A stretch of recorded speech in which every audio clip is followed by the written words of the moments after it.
Have you ever felt the crushing weight of someone else's words, or the lingering sting of an unfair situation long after the moment has passed?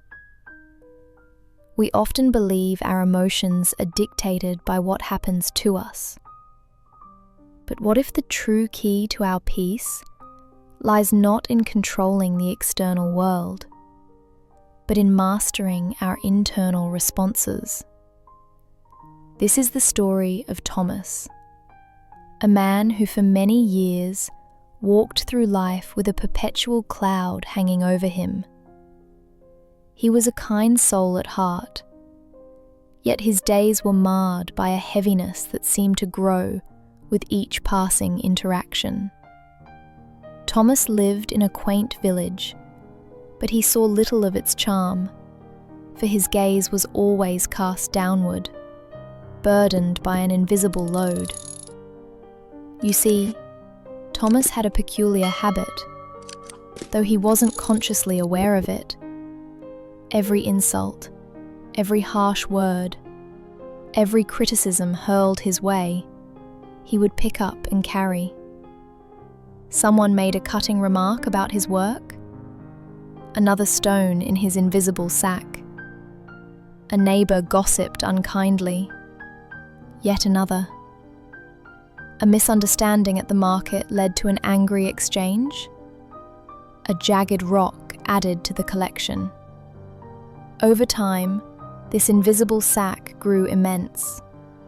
His shoulders slumped, his steps became heavy, and his once bright eyes dimmed.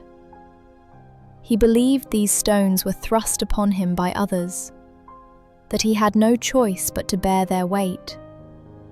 His heart, once open and hopeful, became a fortress, guarded by the very burdens he carried. Life, for Thomas, was a constant struggle against the crushing pressure of these accumulated grievances. He couldn't understand why others seemed to navigate life with such lightness, while he trudged through a perpetual gloom. He longed for inner peace, for a moment of true lightness, but it felt forever out of reach, buried beneath the mountain of emotional stones he had collected. It was during one particularly bleak autumn, as Thomas sat by the village well, his shoulders visibly bowed by the day's fresh collection of stones, that he encountered an old merchant. The merchant, with eyes that held the wisdom of many seasons, observed Thomas's heavy demeanour and offered a small, knowing smile. He saw not a man burdened by others, but a man burdened by his own choices. And in that moment, a seed of transformation was planted, ready to sprout a profound lesson that would change Thomas's life forever. And in that moment, a seed of transformation was planted, ready to sprout a profound lesson that would change Thomas's life forever. The old merchant sat beside Thomas, his gaze gentle but piercing. "Young man," he began, his voice like the rustle of ancient leaves, "you carry a heavy load. But tell me, who truly placed these stones in your sack?" Thomas looked up, startled. "Why others, good sir? Their unkind words, their unfair judgments, their anger. They throw them at me, and I must bear them." The merchant smiled. "Ah, but that's where the misunderstanding lies. They may throw words, yes, like pebbles skipping across a pond. But it is you who decides to pick them up. It is your reaction, your choice to internalize and carry them, that transforms a mere pebble into a heavy stone. Your emotional state is not dictated by the event, but by your response to it." Thomas frowned, pondering this. "But if someone insults me, how can I not feel the weight?"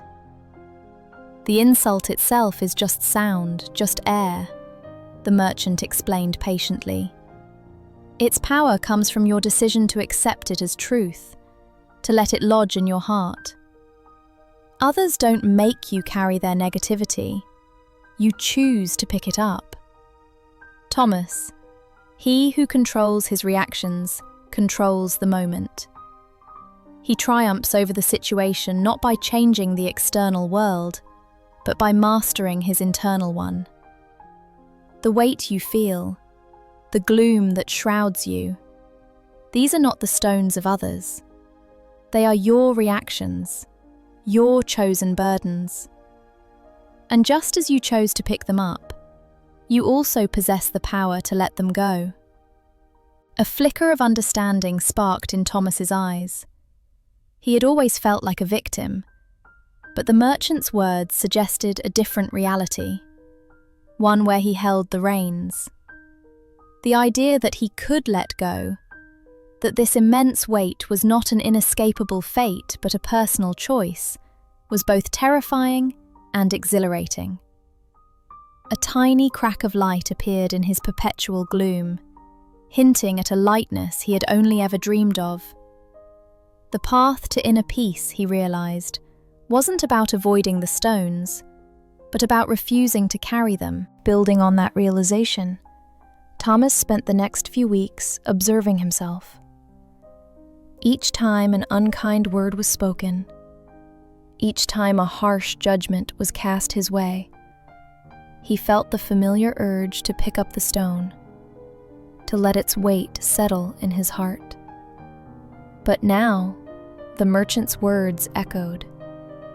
This is your reaction, your chosen burden. With conscious effort, he began to pause. Instead of immediately internalizing the negativity, he'd take a deep breath, allowing the words to pass by like clouds, rather than taking root within him. The old merchant, seeing Thomas's earnest struggle, offered a simple, profound practice. Before you close your eyes each night, Thomas, he advised, recall any heavy moment from your day. See it clearly in your mind, not as a memory to relive, but as a stone. Then, whisper these words, "This stone is not mine. I let it go." And with that intention, imagine gently placing it on the ground beside you, leaving it there as you drift into sleep. This daily release will lighten your spirit, day by day. Thomas embraced this nightly ritual. At first, it felt awkward, almost foolish. But slowly, subtly, something shifted. The stones he didn't pick up during the day, combined with the ones he consciously released at night, began to lighten his load. His shoulders felt less slumped, his brow less furrowed. The perpetual gloom that had shadowed him for years started to recede, replaced by a nascent clarity, a quiet inner peace he hadn't known was possible. He discovered the profound truth of the merchant's wisdom. We cannot choose what others do, what words they speak, or what challenges life throws our way. But we can always choose what we carry emotionally. We can choose to pick up a stone, or we can choose to let it lie. Peace, Thomas learned, truly begins the moment you decide not to pick up someone else's negative stone. It's a moment-by-moment decision, a continuous act of self-liberation. And in that choice lies the ultimate freedom, the profound lightness of a heart unburdened.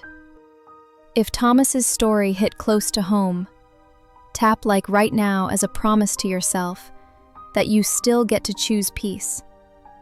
And share this video with someone who's been carrying other people's words for too long. It might be the reminder they need to finally set that weight down. Don't forget to subscribe and turn on the bell, because every next video is a short, powerful lesson to help you stay stronger, calmer, and more free each day. What stone are you ready to drop today? Comment just one word. Release.